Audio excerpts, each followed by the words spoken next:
तो हेलो दोस्तों, मैं हूं आपका दोस्त और होस्ट सुनील और आप सुन रहे हैं सुनील हॉरर स्टोरी। कहानी को देखने से ज़्यादा सुनने में मज़ा आता है, तो अपने हेडफोन लगा लीजिए दोस्तों। आज की कहानी बहुत ही खतरनाक और डरावनी होने वाली है। दोस्तों, कहानी शुरू करने से पहले आप चैनल को सब्सक्राइब कर लें और एक अच्छा सा कमेंट कर दें, और अगर आपको कहानी अच्छी लगे तो आप लाइक कर देना। तो बिना देरी के कहानी को शुरू करते हैं।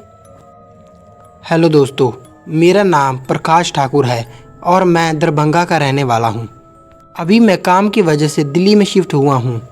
कुछ साल पहले एक रात मैंने एक अजीब सी चीज़ को देखा था। उस रात मैं और मेरी बड़ी बहन हम दोनों पढ़ाई कर रहे थे। रात के लगभग कुछ 11 या 11:30 बज रहे थे। उस वक्त हम गांव में ही रहा करते थे। गांव में अक्सर जल्दी सोने की आदत होती है, पर हमारे गांव में हमारे एक रिश्तेदार के यहाँ अगले ही दिन शादी थी, तो रात भर उनके यहाँ शादी की तैयारियां शुरू थी। लगभग पूरा गांव उस रात जाग रहा था, लेकिन हमारा घर गांव के एक शोर पर था, और जहां शादी की तैयारियां चल रही थी वो घर गांव के दूसरे शोर पर था। लेकिन हमें घर में ही वहां की कुछ कुछ आवाज़ें सुनाई दे रही थी। हमारा घर गांव से थोड़ा बाहर एक रास्ते पर था। वो घर हमने नया नया ही बनवाया था। शादी की तैयारियां गांव में ज़ोरों शोरों से चल रही थी। तो असल में हुआ ये था कि उस रात शादी की तैयारी के लिए मेरे पापा मेरे चाचा के घर गए हुए थे। उन दिनों मेरी दीदी और मेरे स्कूल के एग्ज़ाम चल रहे थे, तो माँ ने हमें पढ़ाई करने के लिए कहा और कहा कि पढ़ाई होने के बाद ही वो हमें शादी के लिए जाने देगी। इसलिए हम दोनों भी उस रात पढ़ाई करने के लिए बैठे हुए थे। हमारे घर में टोटल 3 कमरे थे। एक सामने था जहां हमारी माँ खाना बनाती थी। एक बीच में था जहां पर हम सभी सोते थे। उसी कमरे को लगकर एक आखिरी कमरा था जहां हम हमारे जानवर बांध कर रखते थे, गाय, भैंस और कुछ मुर्गियाँ। रात काफ़ी हो चुकी थी और बहुत रात होने के बाद भी माँ ने गाय को बाहर ही रखा था। नॉर्मली हम अंधेरा होने के बाद ही गाय को अंदर की ओर या अंदर के कमरे में बांध देते थे, लेकिन उस रात हम सब जाग रहे थे, तो माँ ने भी उस ओर ज़्यादा ध्यान नहीं दिया। सोचा कि सोने से पहले वो गाय को अंदर बांध देगी।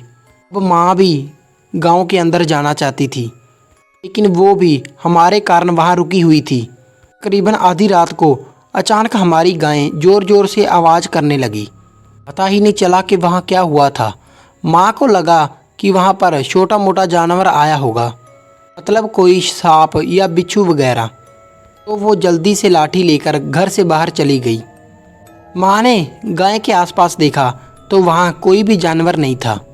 तो माँ गांव में रहने वाली थी, तो इसलिए उसे इस सांप वगैरह से ज़्यादा डर नहीं लगता था, इन सब चीज़ों से। माँ ने देखा कि वहाँ पर कुछ भी नहीं था। माँ ने घर की पीछे की तरफ थोड़ी दूर एक रास्ता था, यहाँ पर 3 रास्ते एक साथ मिलते हैं। उस रास्ते को गांव के लोग बुरा और अपशगुन मानते थे। मतलब कहते हैं कि जहाँ पर 3 रास्ते एक साथ मिलते हैं वहाँ पर कोई ना कोई अपशगुन होता है। ऐसी जगहों पर बुरी शक्तियाँ बहुत जल्दी वास करती हैं या फिर मंडराती रहती हैं। यहाँ वहाँ देखते वक्त अचानक माँ का ध्यान उस रास्ते की ओर चला गया, मतलब उस जगह पर जहाँ वो 3 रास्ते एक साथ मिल रहे थे। माँ ने देखा कि वहाँ कोई चीज़ अजीब सी हलचल कर रही थी। अब ज़्यादा दूर होने के कारण माँ उसे ठीक से देख नहीं पा रही थी, लेकिन माँ को वो सब अजीब लगा। इसलिए वो देख माँ ने गाय को घर के अंदर लाकर बांध दिया।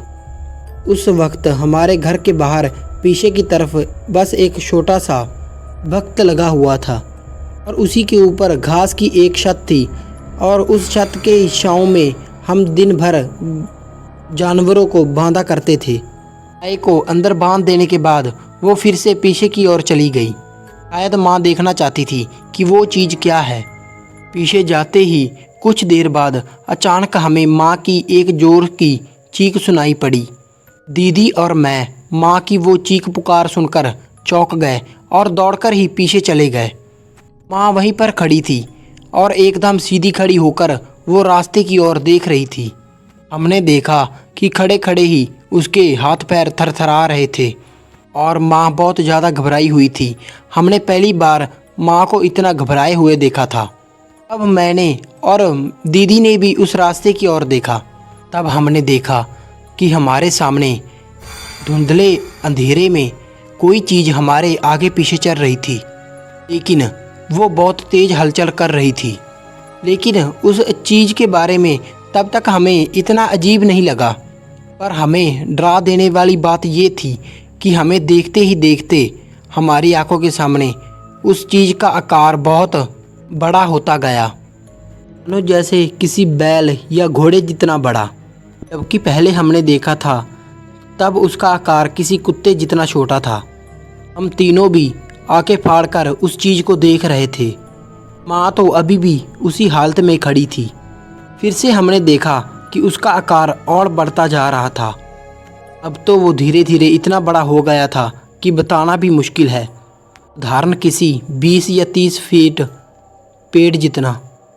उस वक्त हम वो सब घर के पीछे खड़े होकर देख रहे थे, और अगले ही पल उस जानवर ने, मतलब वो जो भी था, उसने बहुत ही अजीब सी आवाज़ की।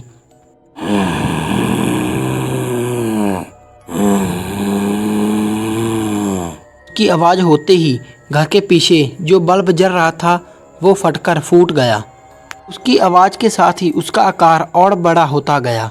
अब तो हमारी हालत और भी ख़राब हो गई। माँ हमें जल्दी से खींचते हुए घर के अंदर लेकर चली गई। अंदर जाते ही माँ ने झट से दरवाज़ा बंद कर लिया। मैं तब भी बाहर से वो अजीब सी आवाज़ कुछ देर तक सुनाई देती रही। माँ हमें बीच वाले कमरे में लेकर चली गई और हमें कसकर पकड़कर वहीं बैठी रही। शायद माँ बहुत डरी हुई थी। वैसे तो दीदी और मैं, हम दोनों भी बहुत डरे हुए थे।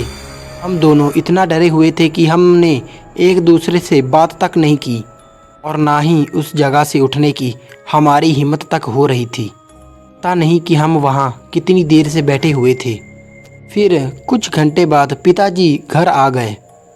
मतलब उस वक्त शायद सुबह के 4 बज रहे होंगे।